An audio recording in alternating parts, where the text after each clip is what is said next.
వర్షించుము. భూమి నెరలు విడిచి రక్షణ ఫలించినట్లు భూమి నీతిని మొలిపించును గాక. హల్లెలూయా. నీతిని మొలిపించుకోవాలి. మనం చాలాసార్లు చెప్పుకుంటాం ఈ మాట. ఏం మొలిపించుకోవాలని మనం? నీతి. ఆకాశ మండలం నీతిని కురిపించున్నట్లు అంతరిక్ష మహావర్షమును వర్షింపుము. దేవునికి స్తోత్రం. ఈ ప్రార్థన మనం చేయాలి. ఆకాశమును నీతిని కురిపించున్నట్లు దేవుని అడగాలి. దేవా, నీతిని మా మీద కురిపించు ప్రభువా. దీవెన వర్షమును మా మీద కురిపించు ప్రభువా. దీవెనలు కావాలంటే దేవుడు ఏం కురిపించాలి? దీవెన వర్షమును కురిపించాలి. ఆకాశ మండలమును నీతిని కురిపించినట్లు అంతరిక్ష మహావర్షమును వర్షము. దేవుణ్ణి అడగాలి. ఈ ప్రార్థన మనం చేయాలి. మనం చేసినప్పుడు మనం నెరవేర్చిన భూమి ఏ విధంగా ఉన్నదో అలా ఉన్నామేమో పరిశీలించి దీవెన వర్షము కురిసినప్పుడు భూమి తడుపునట్లు, ఆ వర్షము భూమి మీద పడి భూమి తడుపునట్లు దేవుని యొక్క మహావర్షము కురిపించి మనము కూడా ఆ వర్షంలో తడిసేటట్లుగా మనము దేవుణ్ణి అడగాలి. దేవుని యొక్క మహావర్షంలో మనము వర్షింపు ప్రభువా, నా మీద వర్షింపు ప్రభువా అని మనం అడగాలి. అప్పుడు దేవుని యొక్క వర్షం మీ మీద, దీవెన వర్షం మీ మీద కురిపించబడినప్పుడు నీతి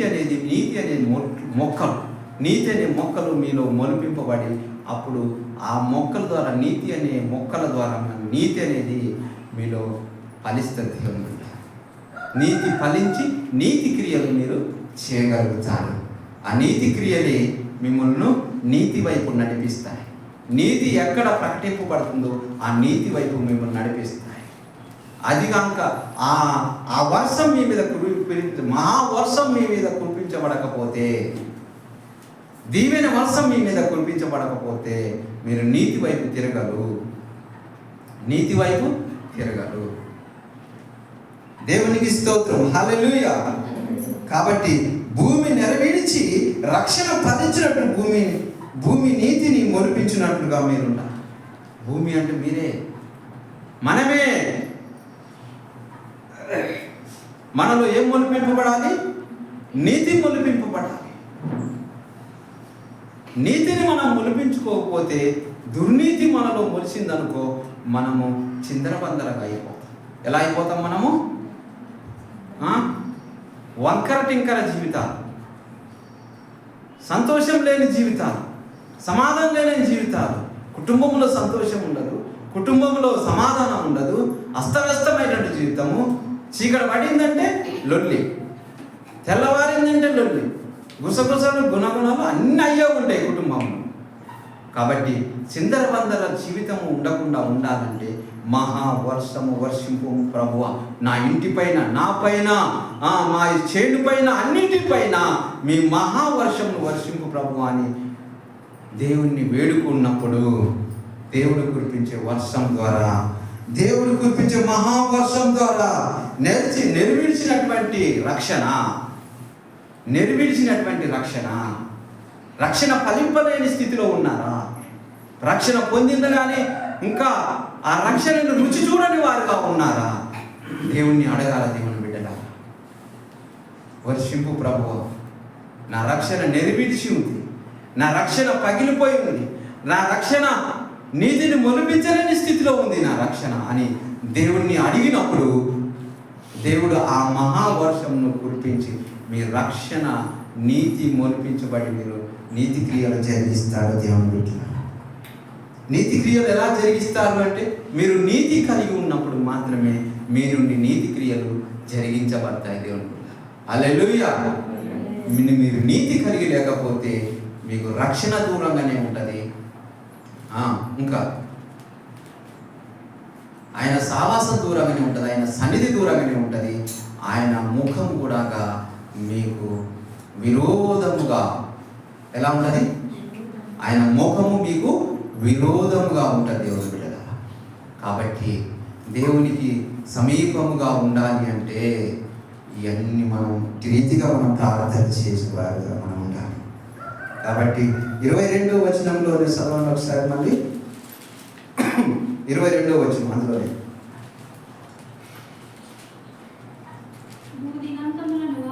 బూది అంతపు నివాసులారా నా వైపు చూసి రక్షణ పొందుడి. దేవుడను నేనే, మరే దేవుడును లేడు. దేవుడను నేనే, మరే దేవుడు లేడు మీకు. భూది అంతపు నివాసులారా, ప్రపంచంలో ఉన్నటువంటి జనాంగమా, దేవుడు ప్రపంచం అంతటికి కాల్ చేస్తున్నాడు. ఏం చేస్తున్నాడు? ఫోన్ చేస్తాడు. మనం ఒక వ్యక్తికి ఫోన్ చేస్తాం, కానీ దేవుడు సర్వజనులకు ఫోన్ చేస్తున్నాడు. భూది అంతపు నివాసులారా నా వైపు చూసి రక్షణ పొందండి. దేవుడను నేనే, నేనే దేవుడను, మరే దేవుడు లేడు అని దేవుడు కాల్ చేస్తున్నాడు. ప్రతి ఒక్కరికి యూనివర్సల్ కాల్, ప్రతి ఒక్కరికి చెప్తున్నాడు దేవుడు. ఆయనే దేవుడు, వేరొక దేవుడు లేడు. ఆయనను చూసి రక్షణ పొందండి. ఆయనని తీసినాక ఒక బొమ్మ పెట్టేసి, ప్రభు బొమ్మ పెట్టి ఆయనకి చూసి రక్షణ పొందమని అది కాదు దేవుని బిడ్డలారా, అది కాదు. ఆయన ప్రవర్తన, ఆయన పర్ఫెక్ట్గా జీవించాడు. ఆయన ఏమాత్రము ఆయన సాయంత్రం నుండి ఉదయకాలం వరకు,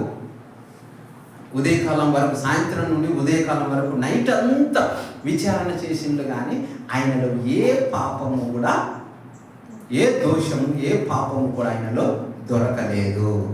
దేవునికి స్తోత్రం, హల్లెలూయా. ఆయనలో ఏ పాపము కూడా, ఏ దోషం కూడా దొరకలేదు. కాబట్టి ఆయన అంత పర్ఫెక్ట్గా జీవించి, పర్ఫెక్ట్గా జీవించినటువంటి రక్తాన్ని నీ కోసం, నా కోసం కలవరి సిలువలో ధారపోసిండు. దేవునికి స్తోత్రం, హల్లెలూయా. కాబట్టి అసతోమ సద్గమయ, ఒక శ్లోకం చెప్తాను మీకు వినండి. అసతోమ సద్గమయ, తమసోమ జ్యోతిర్గమయ, మృత్యోర్మ అమృతంగమయ. ఇది ఎవరు పాడతారు? బ్రాహ్మణులు శ్లోకం చేస్తూ ఉంటారు. బ్రాహ్మణులు ఏం చేస్తూ ఉంటారు? శ్లోకం పలుకుతూ ఉంటారు. ఉదయం లేవగానే సూర్య నమస్కారం చేస్తూ ఉంటారు. అసతోమ సద్గమయ, తమసోమ జ్యోతిర్గమయ, మృత్యోర్మ అమృతంగమయ. అంటే అర్థం ఏమిటి? వారికి తెలుసు, బ్రాహ్మణులకు తెలుసు ఈ పదానికి అర్థం ఏంటో వాళ్ళకి తెలుసు. కానీ వారు ఎప్పటికీ చేస్తూనే ఉంటారు, కానీ ఎక్కడ దొరుకుతుంది అని తెలియదు వారికి. అసతోమ సద్గమయ, అసత్యంలో ఉన్నాము, సత్యంలోకి నడిపించు అని ప్రార్థన చేస్తాం. అసత్యంలో ఉన్నాము, సత్యంలోకి నడిపించు అని ప్రార్థన చేస్తాం. అసత్యంలో ఉన్నాము, సత్యంలోకి నడిపించు. తమస్సోమ జ్యోతిర్మయ, చీకట్లో ఉన్నాము, వెలుగులోకి నడిపించు. చీకట్లో ఉన్నాము, వెలుగులోకి నడిపించు. మృత్యోర్మ అమృతంగమయ, మరణంలో ఉన్నాము, జీవంలోకి నడిపించు. ఎవరు నడిపిస్తారో కూడా తెలియదు వాళ్ళకి, కానీ దానికి సమాధానం బైబిల్ సెలవిస్తుంది. దానికి సమాధానము బైబిల్ తెలియపరుస్తుంది, తేటపరుస్తుంది. కాబట్టి బైబిల్ నమ్ముకోవడం అనేది ఎంత గొప్ప భాగ్యమో ఒకసారి ఆలోచించండి. దేవుని అన్ని సమాధానాలు, ప్రపంచంలో ఉన్న సమస్తం సమాధానాలు యేసు ప్రభు ద్వారా నెరవేర్చబడ్డాయి. కాబట్టి ఆయన నమ్మి విశ్వసించి ఆయన రక్తము నా పాపాల కోసము ధారపోచిండు భూమి మీద. కాబట్టి భూజనులందరికీ ఆ రక్తము అవసరమైనది. దేవుని హల్లెలూయా. భూజనులందరికీ ఆ రక్తము అవసరమై ఉన్నది. యేసు రక్తం ద్వారా మనకు విమోచన, యేసు రక్తం ద్వారా మనకు స్వస్థత, యేసు రక్తమును నమ్మి రాసుకున్నప్పుడు విశ్వాస సహితమైనగా మనం ప్రార్థన చేసినప్పుడు అది మనకు విమోచనగా, క్రయధనముగా మన మీద ఉంటుంది. దేవుని స్తోత్రం, హల్లెలూయా. కాబట్టి బుద్ధిలంతపు నివాసులారా, దేవుడని నేను మరే దేవుడు లేడు. ఎవరినైనా నమ్ముకున్నారా? దేవుని దూరం అని అసత్యంలో ఉన్నట్టే. అసత్యము మరణంలో ఉన్నాము, జీవంలోకి నడిపించు. అసత్యంలో ఉన్నాము, సత్యంలోకి నడిపించింది బైబిల్. మరణంలో నుండి జీవంలోకి నడిపించింది బైబిల్. నా మాట విని నన్ను పంపిన వారి యందు విశ్వాసం ఉంచువాడు నిత్య జీవం గలవాడు. వాడు తీర్పులోనికి రాక మరణంలో నుండి జీవంలోనికి దాటి ఉన్నాడు. మరణంలో నుండి జీవంలోకి ఎవరు దాటింపబడతారు అంటే బైబిల్ నమ్మినవారు, దేవుణ్ణి నమ్మినవారు, యేసు ప్రభువు నమ్మి బాప్తిజం తీసుకున్నవాడు రక్షింపబడను, నమ్మని వారికి శిక్ష అనేది నిర్ణయించబడి ఉన్నది దేవుడు. కాబట్టి యేసు ప్రభు నేనే దేవుడను, మరే దేవుడు లేడు అని మనకు ఎవరైనా చెప్పగలుగుతారా? దేవుడను నేనే, మరే దేవుడు లేడని ఏదైనా చెప్పగలుగుతా? ఏది చెప్పలేదు, ఏది చెప్పలేదు. రాయి చెప్పలేదు, విగ్రహం చెప్పలేదు, బొమ్మ చెప్పలేదు, చెట్టు చెప్పలేదు, పుట్ట చెప్పలేదు, ఏది చెప్పలేదు. కానీ యేసు ప్రభు చెప్పిండు, దేవుడను నేనే, మరే దేవుడు లేడు అని చెప్పిండు. ఆయన వైపు చూసినప్పుడు, ఆయన ప్రవర్తన, ఆయన జీవన విధానం చూసినప్పుడు ఆయన పర్ఫెక్ట్ గా జీవించుండు. ఈ ప్రపంచంలోనే ఆయన ఆ వ్యక్తి జీవించుండు. కాబట్టి క్యాలెండర్ కూడా ఎక్కడి నుండి స్టార్ట్ అయింది? యేసు ప్రభు జననం నుండే స్టార్ట్ అయింది క్యాలెండర్. అందరికీ తెలుసు కదా క్యాలెండర్. మీరు ఎప్పుడు పుట్టిందంటే మీకు ఒక పుట్టినరోజు అనేది ఉంటుందా? అది ఎక్కడి నుండి వచ్చిందా? పుట్టినరోజు ఎక్కడి నుండి వచ్చింది? యేసు ప్రభు ద్వారానే మీకు పుట్టినరోజు కూడా వచ్చింది. తెలుసా మీకు పుట్టినరోజు? మీ పుట్టినరోజు యేసు ప్రభు ద్వారా వచ్చిందని మీకు తెలుసా? కాబట్టి యేసు ప్రభు పర్ఫెక్ట్ పర్సన్ అని క్యాలెండర్ చేసినప్పుడు, ప్రపంచానికి క్యాలెండర్ చేసినప్పుడు, ఆ క్యాలెండర్ ద్వారా క్రీస్తు పూర్వం క్రీస్తు శాఖం అని యేసు ప్రభు పుట్టినప్పటి నుండి ఆ క్యాలెండర్ నిర్మించబడ్డ దేవుని బిడ్డ. హల్లెలూయా. ద క్యాలెండర్ గ్రెగోరియన్ క్యాలెండర్ అంట. కాబట్టి ఇప్పుడు అమెరికాలో ఒక వ్యక్తి మొన్నంత మరణించింది, చార్లెస్ క్రిక్కర్.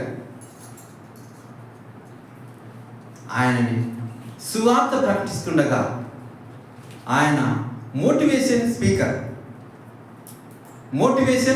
స్పీకర్ అంటే క్రైస్తవంలో మోటివేషన్, క్రైస్తవ బిడ్డలకు, దేవుని బిడ్డలకు ఏం చేయాలి? మోటివేషన్ చేయాలి.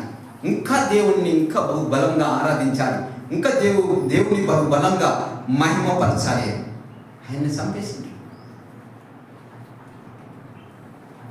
తెలుసా? హత సాక్షులుగా చాలా మంది అయిపోతున్నారు. ఎందుకు? సంతోషించాలి. ఏమన్నాడో తెలుసా? ఆయన మాట ఏమన్నాడో తెలుసా? బ్రతుకున్న కాలంలో నేను మరణించేటప్పుడు నేను నవ్వుతాను. నా గురించి నేను ఎప్పుడైతే మరణిస్తానో అప్పుడు మీరు ఏడవద్దు, నేను నవ్వుతా. మీరు ఏడుస్తే నేను నవ్వుతాను. అర్థమవుతుందా? చిన్న బిడ్డలు తల్లి గర్భము దాల్చేటప్పుడు, ప్రసవించేటప్పుడు ఎందుకు ఏడుస్తారు తెలుసా? తెలియదు. మహిమ పాపలోకంలోకి వస్తాను నేను, ఏడవకపోతే ఏం చెప్తాను? పాపలోకంలోకి వస్తాను నేను, ఏడవకుండా ఏం చేస్తాను? అంతే కదా, ఏడుపే కదా జీవితం మొత్తం. ఏడుపు అన్నావా? జీవితంలో ఏడుస్తాను అన్నవుతాను. జీవితం అంతా ఏడిపే, పరుగే పరుగు, ప్రయాణం. ఏం చేయాలి? ఉదయం లేస్తే ఉరుకుడు, మళ్ళా సాయంత్రం పడుకుని మళ్ళీ ఉదయం లేస్తే ఉరుకుడే. అదే కదా జీవితం. అంతకన్నా ఏమైనా ఉందా? లేదు దేవుని బిడ్డ. కాబట్టి మరణించినప్పుడు నవ్వుతారట, జనాలట ఏడుస్తారట. పుట్టినప్పుడు అట జనాలు నవ్వుతారట, పుట్టినోడు ఏడుస్తారు. లాజిక్ అర్థమవుతుందా? పుట్టినప్పుడు జనాలు అందరూ నవ్వుతారా? ఏడుస్తారా? నవ్వుతారు. చనిపోయినప్పుడు జనాలందరూ ఏడుస్తారు. మళ్ళీ చనిపోయినోడు ఏమవుతాడు? నవ్వుతాడు. ఎందుకు? పాపలోకాన్ని విడిచిపోయి మంచి ఆహ్లాదకరమైనటువంటి లోకంలోకి నేను ప్రవేశిస్తాను అని నవ్వుతాడు. దేవునికి స్తోత్రం. కాబట్టి ఆ నవ్వు మనకు రావాలి అంటే, చనిపోయేటప్పుడు మనకు దుఃఖం ఉండదు, భయం, దుఃఖం, వెనుక అనేది ఉన్నప్పుడు అది నీకు రక్షణ లేదు. కాబట్టి నువ్వు పాతాళానికి వెళ్ళిపోతావు. చనిపోయిన నవ్విన వాళ్ళు మాత్రమే పరలోకం వెళ్తారు. ఎందుకంటే ఆనందం, రక్షణ ఆనందం.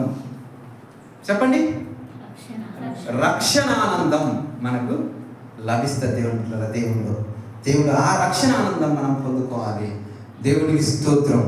హల్లెలూయా. దేవుని నామమునకు మహిమ కలుగును గాక. ఆమేన్ ఆమేన్. దేవుడను నేనే, మరే దేవుడు లేడు అని దేవుని లేఖనాలు సెలవిస్తున్నాయి. దేవుని బిడ్డలారా, దేవునికి స్తోత్రం. కాబట్టి మనము మహిమతో నింపబడాలి అంటే మనము దేవుని చిత్తానుసారంగా మనం జీవించాలి. దేవుని నామమునకు మహిమ కలుగునుగాక. లాస్ట్ చివరి వచనమును మనము చదువుకొని దేవుని నామము మహిమపరచుదాము. చివరి వచనము హగ్గై గ్రంథము 2:7-9 నుండి 9 వచనాలు చదువు. హగ్గై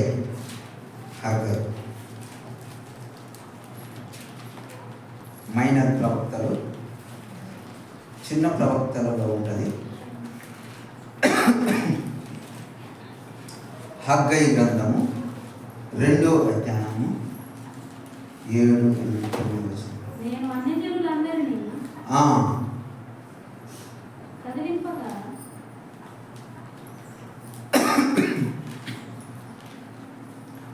నేను అన్యజనులందరినీ కదిలింపగా అన్యజనులందరి యొక్క ఇష్ట వస్తువులు తేబడును. నేను ఈ మందిరమును మహిమతో నింపుదును.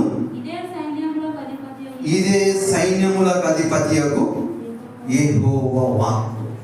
మందిరము మహిమతో నింపబడాలి అంటే మొదటగా చెప్పిన మందిరము దేవునికి ఆలయమై ఉందని మీరు ఎదురుగా 1 కొరింథీయుల 3:16-17 వచనంలో ఉంటుంది. మీ మందిరం, మీ దేహము దేవునికి ఆలయమై ఉన్నదని మీరు ఎరుగరా అని ఉంటుంది. దేవునికి స్తోత్రం, హల్లెలూయా. ఈ మందిరములో నేను నివసిస్తానని మీరు ఎరుగరా అని ఉంటుంది అక్కడ. దేవునికి స్తోత్రం, హల్లెలూయా. కాబట్టి నీ మందిరమును, ఈ మందిరం మహిమతో నింపుదు. మహిమతో ఈ మందిరము నింపబడాలని మనం ఏం చేయాలి? మందిరం అంటే ఇది కాదు, ఇది మందిరము, దేవుని ఆలయము.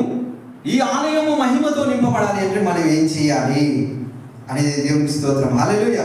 నేను అన్యజనులందరినీ కదలింపగా అన్యజనులందరి యొక్క ఇష్ట వస్తువులు తేబడును. దేవునికి స్తోత్రం. మీకు ఇష్ట వస్తువులు అన్ని కూడా ఎక్కడికి తేబడాలట? దేవుని సన్నిధికి తేబడాలట. దేవుని వాక్యం సెలవిస్తుంది, మీ ఇష్ట వస్తువులు దేవునికి అర్పణగా అర్పించుకోవాలి. మీ ఇష్ట వస్తువులు దేవునికి మహిమగా అర్పించుకోవాలి. అంటే మీకు భయం అవుతుంది అనుకుంటా, కదా అంటే మీరు అబ్బా దేవుని మందిరానికి అది కాదు. దేవుని బిడ్డలారా, దేవునికి మందిరం కాదు, మీకు ఇష్ట వస్తువు మీ హృదయం మీకు ఇష్టమైనదేనా దేవునికి ఇచ్చేయండి. దేవునికి సమయం మీకు ఇష్టమైన దేవునికి ఇచ్చేయండి. దేవుని యొక్క సువార్త కొనసాగింపబడాలి అంటే, దేవుని యొక్క పరిచర్య కొనసాగించాలి అంటే అది మీకు కలిగిన దాంట్లో ఇవ్వమంటాడు. దేవునికి స్తోత్రం. మీ మహిమ, దేవుని యొక్క మహిమ మీరు నివసించాలి అంటే ఏమంటాడు చెప్పండి? మీ కోరికలైతేమి, మీ ఇష్టమైనటువంటి క్రియలైతేమి అవన్నీ ఏం చేయాలా? దేవునికి అర్పణగా ధూపం వల్లే అర్పించాలి. ధూపం వల్లే దేవుని యొక్క మహిమ అర్పించినప్పుడు మాత్రమే దేవునికి మీరు మహిమకరంగా ఉంటారు. దేవుని మహిమ మీలో నివసిస్తుంది. దేవుని యొక్క మహిమ మీలో నివసించి దేవునికి ఇష్టమైనటువంటి వ్యక్తులుగా మీరు మార్చబడతారు. దేవుని హల్లెలూయా. మీరు ఇష్టం వస్తున్న అంతా మీలో పెట్టుకొని దేవుని మహిమ మీలో నివసించాలి అంటే నివసించదు. మీలో ఆలయము మీరే. మీ ఆలయంలో దేవుని మహిమ నివసించదు. ఇష్టమైన అంతా ఏం చేయాలి? దేవునికి అప్పగించి దేవునికి ప్రార్థన చేసినప్పుడు మహిమ వచ్చి మీలో నివసిస్తారు. ఆ మహిమ నివసించి ఎవరిలోనైతే దేవుని మహిమ నివసిస్తుందో, ఎవరిలోనైతే దేవుని మహిమతో మీరు అనుసంధానం కలిగి ఆనుకొని మీరు జీవిస్తారో అట్టి వారికి పరలోక రాజ్యంలోకి, ఆ మహిమలోకి మీరు వెళ్తారు. దేవుని యొక్క మహిమలోకి వెళ్తారు, మహిమ లోకంలోకి వెళ్తారు, ఆత్మలోకంలోకి వెళ్తారు, అదృశ్యమైనటువంటి లోకంలోకి వెళ్తారు. ఆ లోకంలోకి మీరు చేరుకోవాలి అంటే అటు రీతిగా మీ జీవితాలను కట్టుకున్నప్పుడు మాత్రమే చేర్చబడతారు. ఇంకా చదవండి. వెండి నాది బంగారు నాది, వెండి నాది బంగారము నాది, ఇదే సైన్యములకు అధిపతి యెహోవా. వెండి నాది బంగారము నాది, ఇదే సైన్యములకు అధిపతి యెహోవా వాక్కు. ఇంకా చదవండి. ఈ కడవరి మందిరం యొక్క మహిమ, ఈ కడవరి మందిరం యొక్క మహిమ మునుపటి మందిరం యొక్క మహిమను మించునని, మునుపటి మందిరం యొక్క మహిమను మించునని సైన్యములకు అధిపతి యెహోవా సెలవిచ్చుచున్నాడు. ఈ స్థలమందు నేను సమాధానము నిలుప అనుగ్రహించేదను, ఇదే సైన్యములకు అధిపతి యెహోవా వాక్కు. దేవునికి స్తోత్రం. హల్లెలూయా. సమాధానం నిలిచి ఉండాలి అంటే చెప్పండి. సమాధానం ఉండు స్థలం, ఈ స్థలమందు నేను సమాధానము నిలుప అనుగ్రహించేదను. ఎక్కడ సమాధానం అనుగ్రహిస్తాడు? నిలవడానికి, సమాధానం నిలిచి ఉండడానికి ఎక్కడ అనుగ్రహిస్తాడంటే మనలోనే సమాధానము ఉండు స్థలముగా, మనలోనే సమాధానము నివసించు స్థలముగా దేవుడు ఈ ఆలయమును నింపుతారు. నీ దేహం అనే ఆలయమును నింపుతానంటున్నాడు దేవుడు. హల్లెలూయా. సమాధానం లేని జీవితాలు ఎన్నో ఈ లోకంలో. శాంతి ఉండదు, సమాధానం ఉండదు, సంతోషం ఉండదు. కాబట్టి సంతోషం సమాధానం ఉండాలి అంటే, ఉండు స్థలముగా నువ్వు మారాలి అంటే దేవుని మహిమను నువ్వు చేర్చుకోవాలి. దేవుని యొక్క మహిమ నివసించు స్థలముగా మీరు ఉండాలి. ఎప్పుడు మీ ఇష్ట వస్తువులంతా ఏం చేయాలి? కొట్టిపోయాలి. మీ చెత్త అంతా ఏం చేయాలి? తీసి పారవేయాలి. ఊడ్చి తీసి బయట పారవేయాలి. అప్పుడు దేవుని యొక్క మహిమ నివసించు స్థలంగా మీ దేహము ఉంటుంది, మీ ఆలయము ఉంటుంది. అప్పుడు సమాధానము నివసించు స్థలముగా, సమాధానం ఉండు స్థలముగా, నీతి నివసించు స్థలముగా, నీతి పుట్టు స్థలముగా మీ దేహం ఉంటుంది. దేవుని బిడ్డలారా, హల్లెలూయా. అట్టి రీతిగా మీ జీవితాలను కట్టుకున్నప్పుడు మాత్రమే సమాధానకర్త యొక్క అధిపతి మీలో నివాసముగా ఉంటాడు. హల్లెలూయా. దేవునికి స్తోత్రం. బంగారం నాది, వెండి నాది. బంగారం లాంటి మీ యొక్క కోరికలను ఏం చేయాలి? దేవునికి అర్పణగా అర్పించుకోవాలి. వెండి లాంటి పరిస్థితులను ఏం చేయాలి? నేను వెండి బంగారం లాంటి నివాసంగా ఉంటున్నా, ఆ కోరికను ఏం చేయాలి? అప్పగించాలి, దేవునికి అప్పగించాలి. అప్పుడు దేవుని యొక్క మహిమ నివసించే స్థలంగా మీరు ఉండగలుగుతారు. దేవుని బిడ్డలారా, హల్లెలూయా. అప్పుడు మనము దేహ సంబంధికులుగా కాదు కానీ ఆత్మను అనుసరించి నడుచుకునే వారిగా, ఆత్మ సంబంధికులుగా మనం మారుతాము. అప్పుడు శరీరేచ్ఛలను మనము కొనసాగించము. శరీరాశ, నేత్రాశ, జీవ కుటుంబములు మన యందు కొనసాగవు. వాడొచ్చి, దుష్టుడు వచ్చి మనం ఎన్నిసార్లు ఈ క్రియలు చేయమని చెప్పినాను మనం ఏం చేస్తామంటాం? తృణీకరిస్తూ ఉంటాము, వాటిని పక్కకి పెడతా ఉంటాం. కాబట్టి ఆత్మ సంబంధికులుగా మనం ఎదగాలి అని దేవుని చిత్తమైన దేవుని బిడ్డలారా, హల్లెలూయా, హల్లెలూయా. దేవునికి స్తోత్రం. హల్లెలూయా. కాబట్టి దేవుని బిడ్డలారా, అటు రీతిగా మన జీవితాలను కట్టుకున్నప్పుడు దేవునికి ఇష్టమైనటువంటి వ్యక్తులుగా ఉంటాము. దేవుని చిత్తానుసారంగా జీవించే వారిగా మనం ఉంటాము. వాక్యానుసారంగా ప్రవర్తించే వారిగా మనం ఉంటాము. దేవుని యొక్క ఆలయమై ఉంటాము. దేవుని యొక్క ఆలయంలో నీతి నివసించినట్లు, సమాధానం అన్ని నివసించినట్లు, ఆయన మహిమ నివాసం చేయనట్లుగా మనము తయారైతాం. దేవుని బిడ్డలారా, అటు రీతిగా దేవుని యొక్క చిత్తాన్ని జరిగిస్తూ మన యొక్క ఈ యొక్క యాత్రలో, పరలోక యాత్రలుగా పరదేశులుగా మనం ఉన్నాం. కాబట్టి ఈ యాత్ర పరదేశిపోయేదాకా మనం ఈ యాత్ర కొనసాగించుకు ఉండాలని ప్రభు పేరట మనం చేస్తున్నాం. దేవునికి స్తోత్రం. హల్లెలూయా.